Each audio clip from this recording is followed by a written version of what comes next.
O'clock in Gardner, Kansas. There we go. There we go. Please rise and join me for the Pledge of Allegiance.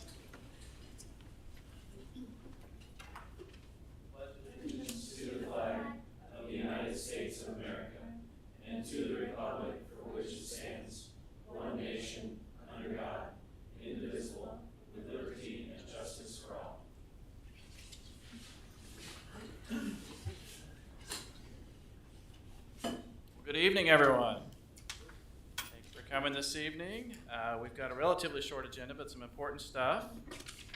We are going to start the meeting with a proclamation, and I believe we have Nathan with the county.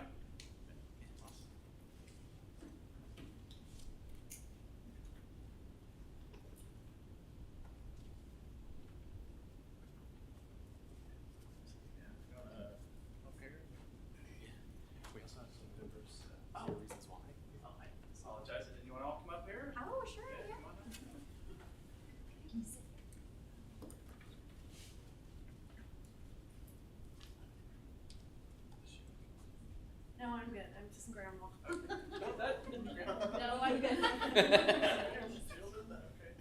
All right, so whereas September is known around the United States as National Suicide Prevention Awareness Month and is intended to help promote awareness surrounding suicide prevention, resources available to us and our community, and whereas the goal is to learn how to help those around us and how to talk about suicide without increasing the risk of harm, and whereas suicidal thoughts can affect anyone regardless of age, gender, race, orientation, income level, religion, or background, and whereas more than 48,000 people die by suicide each year. Suicide is the third leading cause of death among people aged 15 to 19. And whereas many people who struggle with thoughts of suicide have not received effective behavioral health services for many reasons, including the difficulty of assessing services, the stigma of behavioral health treatment, and the stigma associated with losing a loved one to suicide. And whereas local organizations like Johnson County Suicide Prevention Coalition, national organizations like National Institute of Mental Health are on the front lines of a battle that many still refuse to discuss in public. Now therefore be it resolved that I, Todd Winters, Mayor of the City of Gardner, Kansas, do hereby proclaim the month of September 2023 as National Suicide Prevention Awareness Month in the City of Gardner, Kansas, and encourage all residents to take time to inquire as to the well-being of family, friends, and neighbors, and to genuinely convey their appreciation for their existence by any gesture they deem appropriate. Thank you very much. I don't know if you want to say a few words. Sure, yeah, absolutely. Sure. Appreciate it. No, you can just kind of speak up. Okay. If you want to. Well, I just want to thank Mayor Winters and the council for having us this evening. Proclaiming September as National Suicide Prevention Month. You're continuing an important conversation about mental health and suicide prevention in our community, one that's exemplified by the work that students are doing in our community with Zero Reasons Why, which is our team-led suicide prevention effort in our community. If I could encourage everyone to do two things this month, it would be to remember one number, 988. 988 is a 24/7 nationwide resource for free confidential mental health support. If you call with the Johnson County phone number, you're going to reach a Johnson County Mental Health Center trained counselor who's ready to help. And then the second thing would be, like the proclamation said, reach out. Even the smallest gesture can make a big difference. Encourage the people you know who are struggling with their mental health to reach out for help, just like they would if they had a chest cold or a sprained ankle. So again, thank you everyone for having us tonight, and thank you for the proclamation. You bet. Thank you very much. Thank you. Again, good to see you. Appreciate it. And thank you.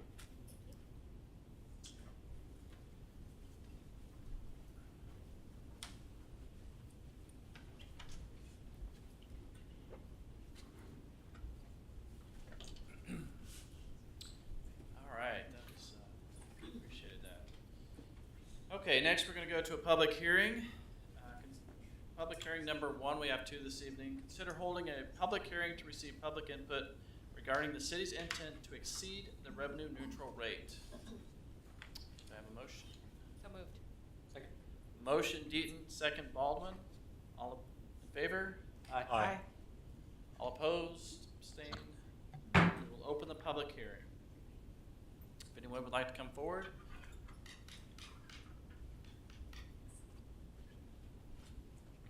Seeing none, is there a motion to close the public hearing? So moved. Second. Motion Deaton, second Baldwin. We close the public hearing. All in favor? Aye. All opposed? Abstained? Public hearing is closed. And we will move right to new business. New business item number 1. Consider adopting a resolution of the City of Gardner, Kansas to exceed the revenue neutral rate for the fiscal year 2024 budget. Matt Wolf does not have a presentation, but stands ready if there are any questions. Do we have any questions? We've discussed this to some degree. All right. So do we have a motion? So moved. Second. Motion Dean, second Ween. Deaton, second. Sorry. Do we adopt Resolution 2132, a resolution levying a property tax rate exceeding the revenue neutral rate for the City of Gardner, Kansas? City Clerk. Councilmember Deaton, Yes. Councilmember Roberts, Yes. Councilmember, I can't say Councilmember. Councilmember Baldwin, Yes. Councilmember Ween, Yes. Mayor Winters, Yes. Resolution 2132 passes. Move to the next public hearing. Public hearing number 2. Consider holding a public hearing to receive public input regarding the proposed fiscal year 2024 budget. Is there a motion to open the hearing? So moved. Second. Motion Deaton, second Baldwin. Did we open the public hearing? All in favor? Aye. All opposed? Abstained?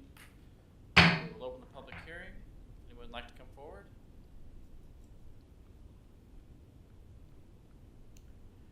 Seeing no one coming forward, is a motion to close the public hearing. So moved. Second. Motion Deaton, second Baldwin. We close the public hearing. All in favor? Aye. All opposed? Abstained? Public hearing is closed. New business item number 2, consider adopting an ordinance adopting the fiscal year 2024 budget. Is there a motion?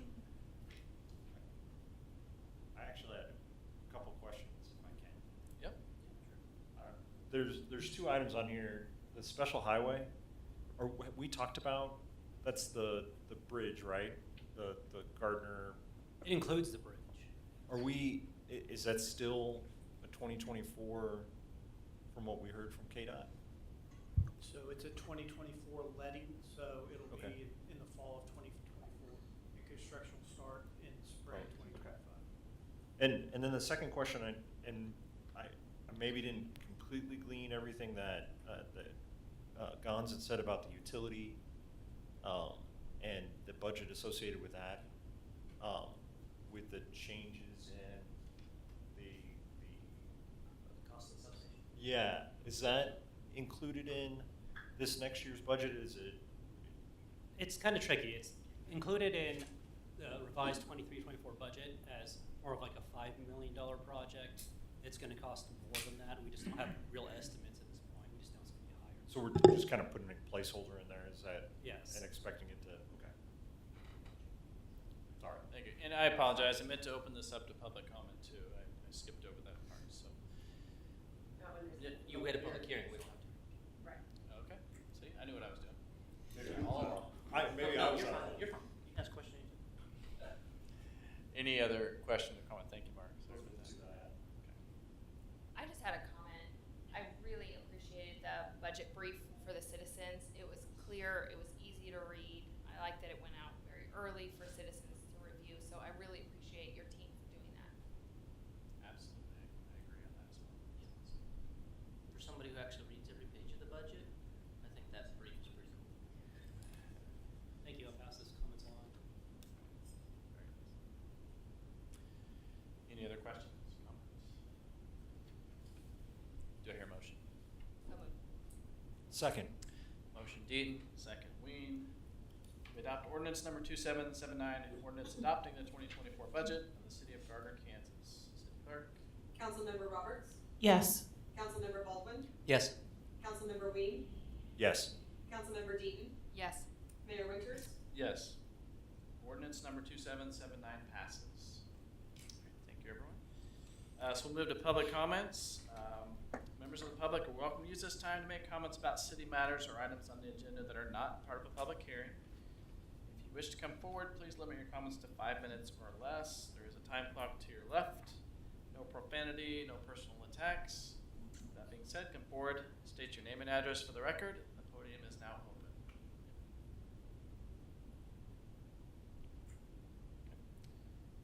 Seeing no one coming forward, we'll move to consent agenda. Is there an item on the consent agenda you'd like to remove?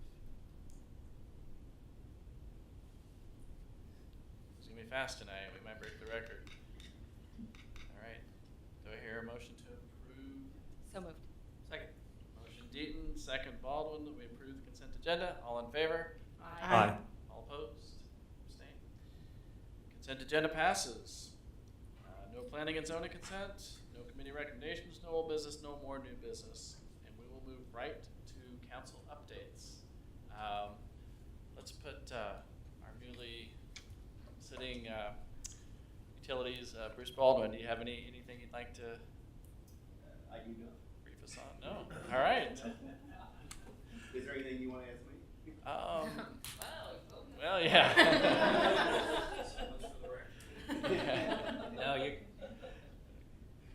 Thank you for being here tonight. Jason, Parks and Rec? Nothing tonight. Oh, I have a question. Yep. Not about pickleball yet. How's the Veterans Park going, and when do we think it'll be? So they're currently laying concrete. Once the concrete's in and cured, then they'll bring in the turf. So soon, next week, Okay, cool. hopefully. Next week? Yeah. Weather looks good too. That tightens the race with East Moon, or East Amsterdam. Are we planning a ribbon cutting ceremony? Yep, absolutely. Great. So yeah, once we have a better handle on what that date looks like, we'll definitely be promoting that. I've been kind of watching it. I mean, it's exciting. I thought it looked like it was getting kind of close. They're getting Thought close. I'd ask. Yep. Okay, thank you. Yeah, thanks, Jason. Yeah, that red, white, and blue looks. I like it. A lot. I've gotten lots of compliments. Yeah, looks good. Awesome. Dave, with community development? Nothing tonight. Man. Kellen? The 56 project should be reaching substantial completion by their target date of the 7th of September, pending any last-minute delays. Substantial completion really means primarily the paving that's in. There will be signal work that'll happen after that date, as well as seeding and plantings and things like that that just have to happen later on in order for that stuff to survive. So there will be some intermittent closures here over the next month or two probably as that stuff happens, but substantially complete should be pretty quick. On the heels of that, KDOT has a overlay project that'll happen on basically both ends of town going out to the city limits. That's supposed to start on the 8th. It's a couple weeks duration. That work is supposed to be done at night and on weekends. That's awesome. Yeah. So it sounds like it should move relatively quickly. Knock on wood. There we go. All right. That's great to hear. Thank you.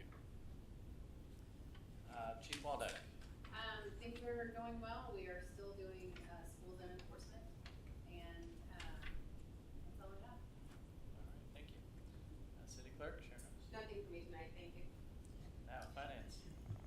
Earlier I mentioned I'd pass on comments to my staff about the budget brief, but I also want to highlight Danika's contribution to that. It's really a partnership between Danika, Communication Manager, with the Finance Department. Yes. Well played, sir. City Attorney, Ryan.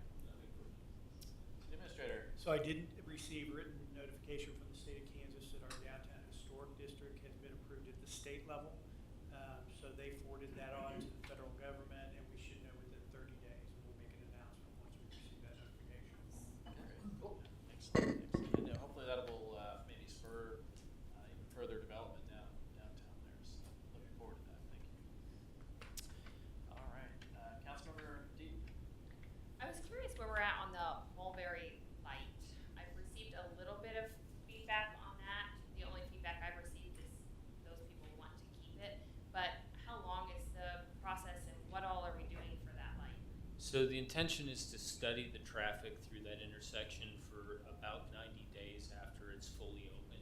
You don't really get a good sense of what the traffic counts are or the turning movements, especially considering the changes to Main Street and how traffic has changed over the duration of that project. So without actually getting some data, we won't know whether it even approaches any of Warren's to keep a light there, or whether there's any pedestrian inputs to that that we don't really know about because it's been under construction for so long. So the intention is to gain information and then make an informed decision on whether or not that signal should remain. And my only other thing was a compliment to Dave, your inspectors. I've been having some work done at my house that's not going so well, and your inspectors have been amazing, acted professionally, very good with communication, and as my project continues, I really appreciate their work and their continued feedback and professionalism. Pass it along to them. Thank you. That's it. All right, thank you. Councilmember Ween? Nothing for me tonight. Councilmember Roberts? I don't think I have anything. Thanks for asking. Council President? Kellen, if traffic study warrants closing or not turning the light back on, will we leave the infrastructure there, basically just the lights off? It depends. If we say need a pedestrian crossing there, but not a vehicular crossing, we may be able to reuse some of that infrastructure. To make it actually into a fully functional traffic signal again, it would have required some additional work that if we don't need to turn it back on, we won't have to end up expending. So it'll depend on what the study actually says, whether anything remains there or something else comes. Okay, sounds good. That's all I had on that. Chief, I did want to, you said that you're still doing traffic enforcement at the school zones. I just want to let you know I've heard good things. Appreciate that. A lot of people watch that, particularly as school started. So thank you for that. Thank you, I'll pass that on. That's all. And I don't have anything tonight. Moment of silence for Steve. Yeah? Well, this, yeah. Ooh, you got a minute. Okay, well, I have nothing left, so a motion to adjourn? So moved. Second. Motion Dean, second Bob, we adjourn, all in favor? Aye. Aye. Opposed? We're in adjournment. What's the time? 7:17. So there you go. Steve wasn't